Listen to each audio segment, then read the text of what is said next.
We're back doing some WWE 2K24, my faction, and it's Friday, it's update day. It's probably video uploaded on Saturday, so you know, I'm doing it today, and we got some updates to talk about.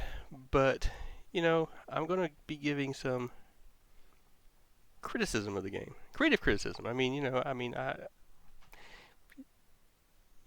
gonna tell you what I like about the game and what I don't like about the game. But honestly, this is going to be probably what I think is how to destroy a game mode in 8 easy steps. Because I feel like that's kind of what 2K was going for with this mode. I don't know that they intended to destroy it, but I think that's where they're headed. They're headed into just completely killing this game mode for people who aren't willing to spend boatloads of money on it. Um, so unless something changes very drastically, but so first off, we're going to start with what we like about what I like about it. Live events, live events so far been pretty active. They've been pretty decent.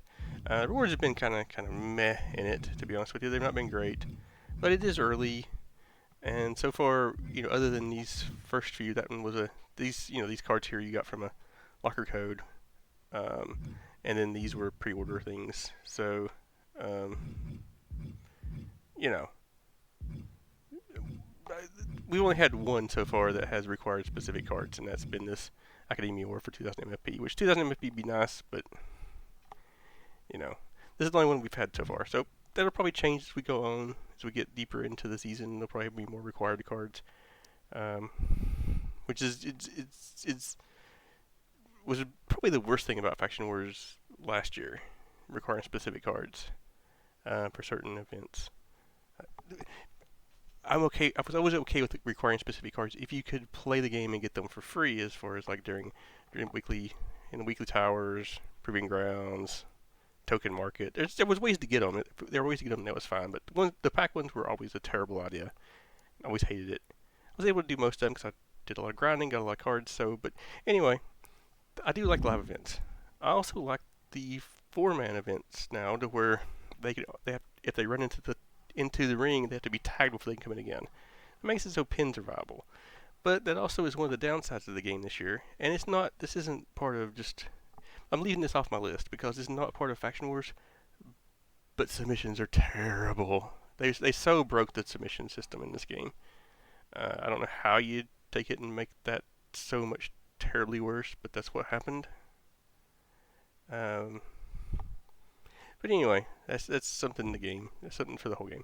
So anyway, what we're going to do is we're going to start off with our list of 8 ways to destroy a game mode. The first one, I think, is one of the ones, the token market. So the token market, as you can see, there's 7 tiers. So far we have these 2 available, which is neither here nor there. I mean, they really should have put the Ruby available as well, but not like anybody can afford them. Because if you look at the Emerald, they're 25 per token, they're 25 per card, and it takes 8 to unlock the next tier, the Sapphire tier. So that's 200 tokens. Now, if you play through what's available currently in Proving Grounds, you're going to get 150, and then you're stuck with every 4 weeks in weekly events, or every 2 months in ranked. Every 2 months in ranked, if you get to the top tier, you get 45. Ooh. And if you the weekly tower, so far we had 4 the first time tokens come around, and 10 the second time. So who knows how it's going to ramp up? Probably you'll have to ramp up some, but that's 200 you have to have, and then it's 3 per day. Is the only other way to get them that I know of. So, and then the Sapphire are 50, so you're looking at 400 tokens to unlock Ruby. Ruby, I assume, will be 75, so that'll be 600 tokens. If you get the 3 tokens every day there's a few lifetime tokens in there as well. I did skip those. If you do the 3 per day, that's 1,000, and it's a little over 1,000. So if you get all that, if you unlock pretty much almost all the tokens that are currently available in game, you're going to be able to unlock the Ruby tier. You'll be able to unlock the Amethyst tier. Maybe get 1 card. Maybe get 2 cards. I don't know. We're not going to have anywhere near enough tokens at the current drop rate of tokens to get to the Galaxy Opal cards. It's just not going to happen. That's going to have to be fixed somehow or other. So tokens are a problem.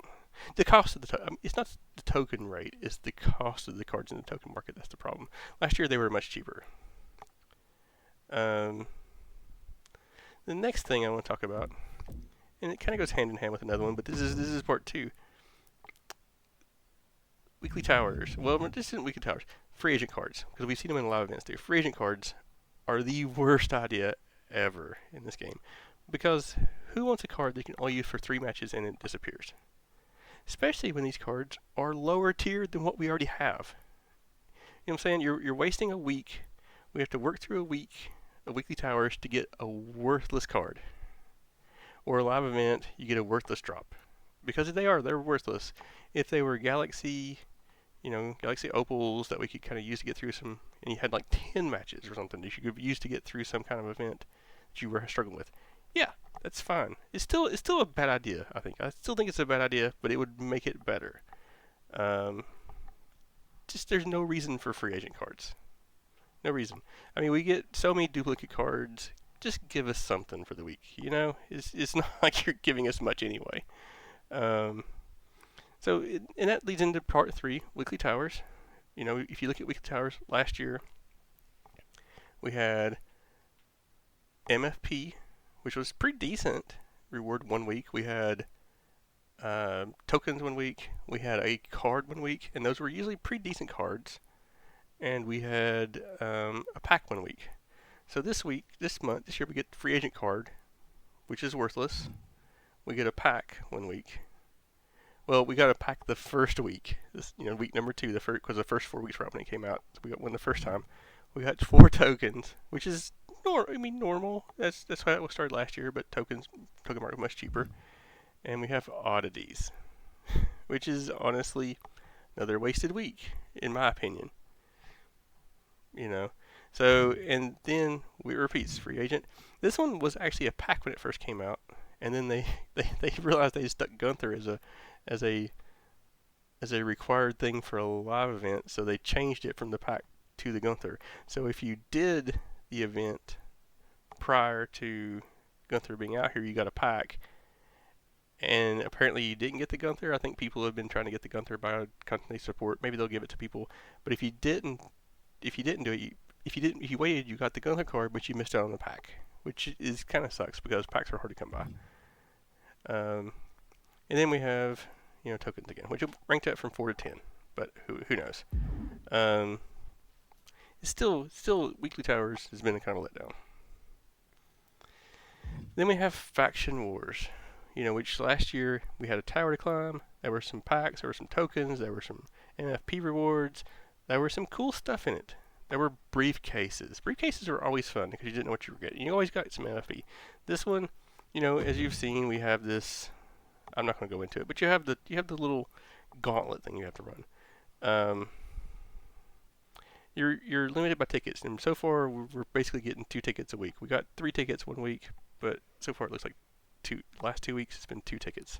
So they're very much limiting you on this as opposed to you just playing what you want. Now, the problem with faction wars though is they got rid of the briefcases, so there's no good way to grind MFP.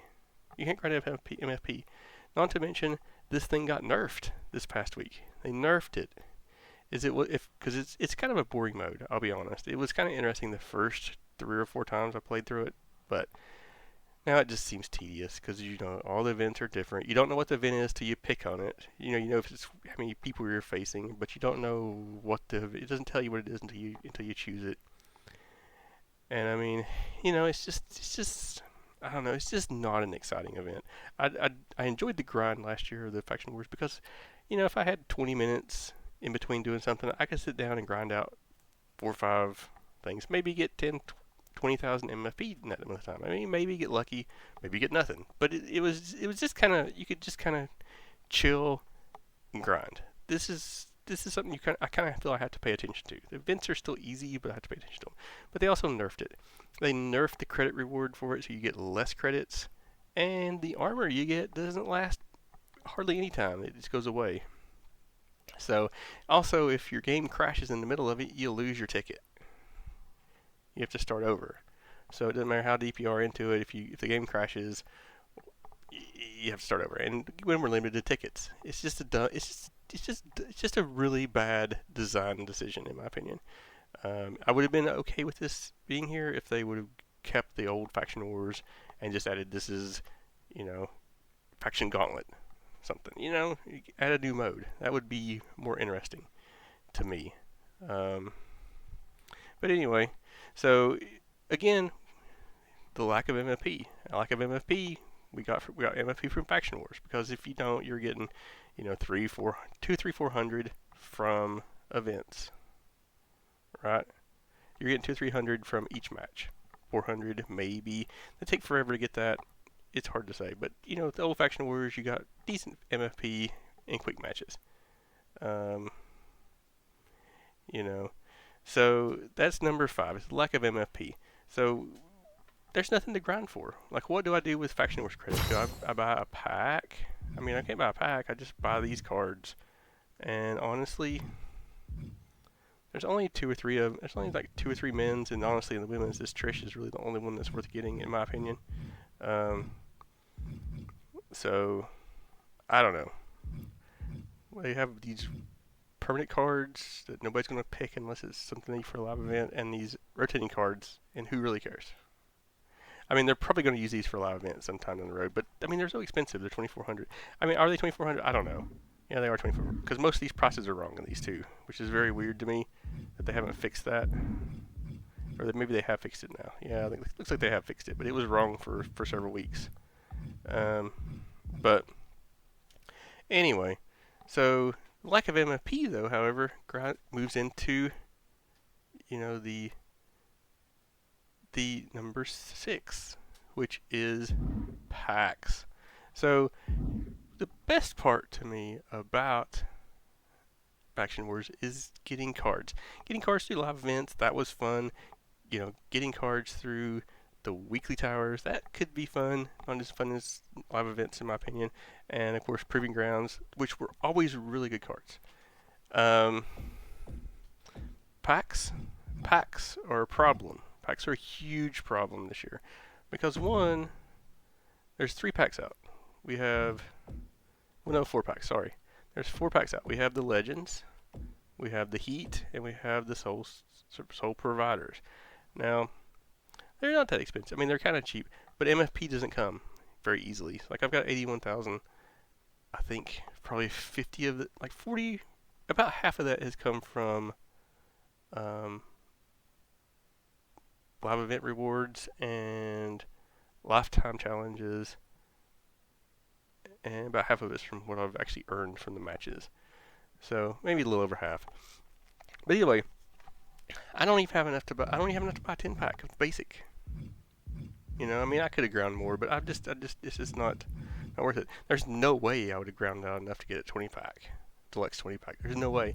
But even if I did do that, they decided to stick Superstar Series 1 in them. So these packs are just, there's 250 cards in this pack or so.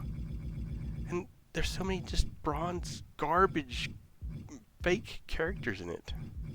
I mean, who wants to grind crazy amount of MFP with zero way to grind it to get a pretty Ruthless card or a Nick Nosedive card? Who wants to do that? Who wants to do that? It's just crazy. And you can't even purchase the Superstars pack if you wanted to.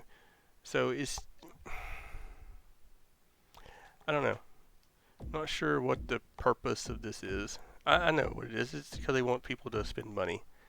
But even if you do spend money, like say you get this deluxe 20 pack, and these are really the first cards. The first cards.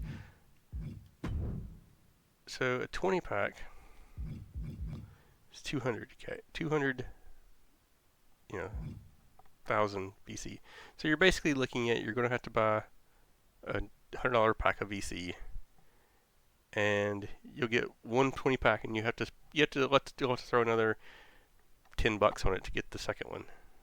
So I mean, you're looking at for 2 packs, you're looking at $110. Two 20 packs, you're looking at $110, which is crazy in my opinion.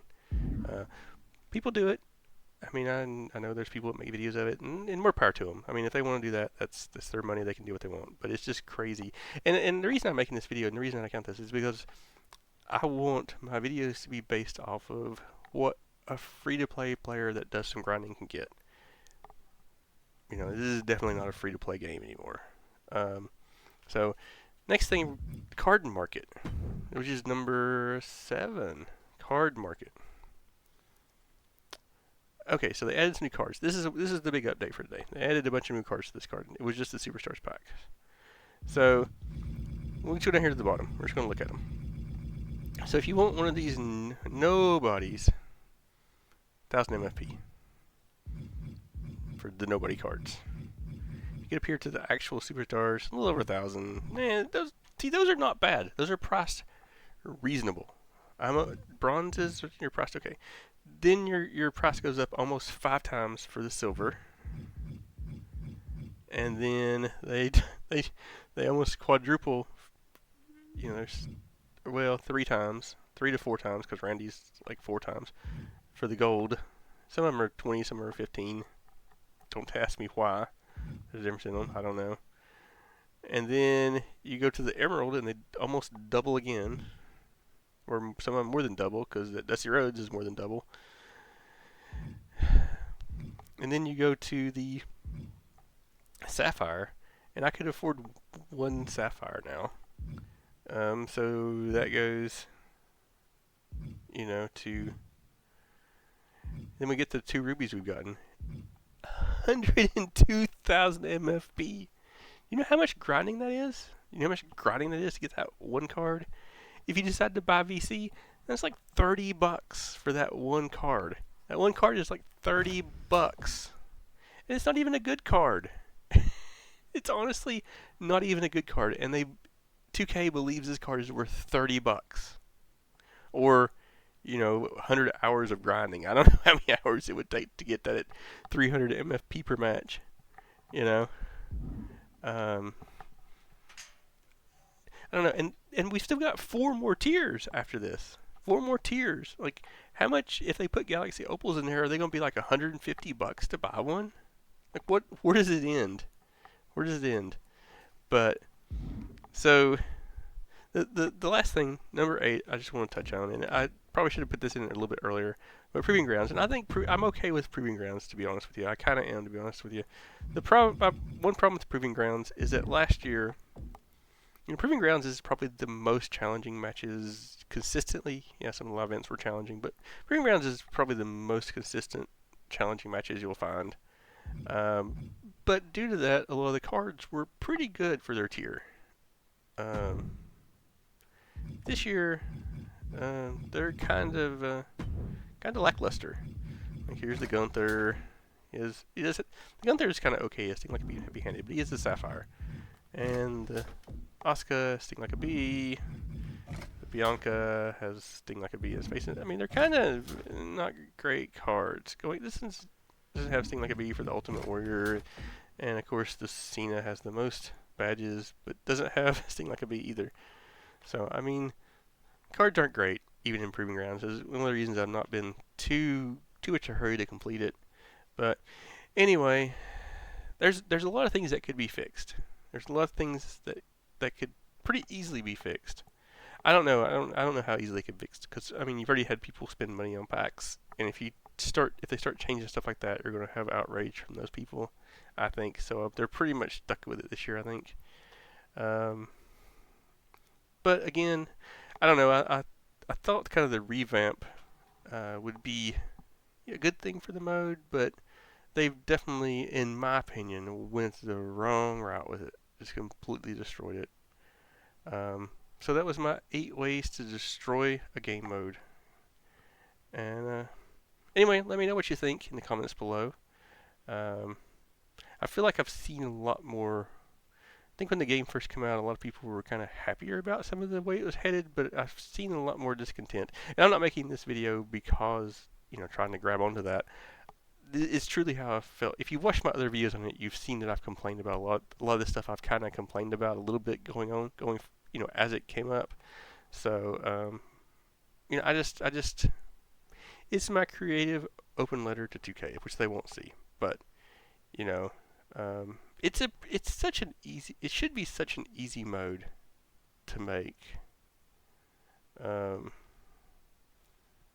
Because I'll tell you, I mean, one thing I do want to tell you, I have played some gacha games in the past. I enjoy them because I enjoy collecting things, and most of them have terrible odds, and most of them are very predatory because they want you to spend money. They want you to spend money, and they want you to spend money by making you want cards you can't have, and that's kind of what I feel 2K has done with this mode this year. They're wanting to try to force you to spend money.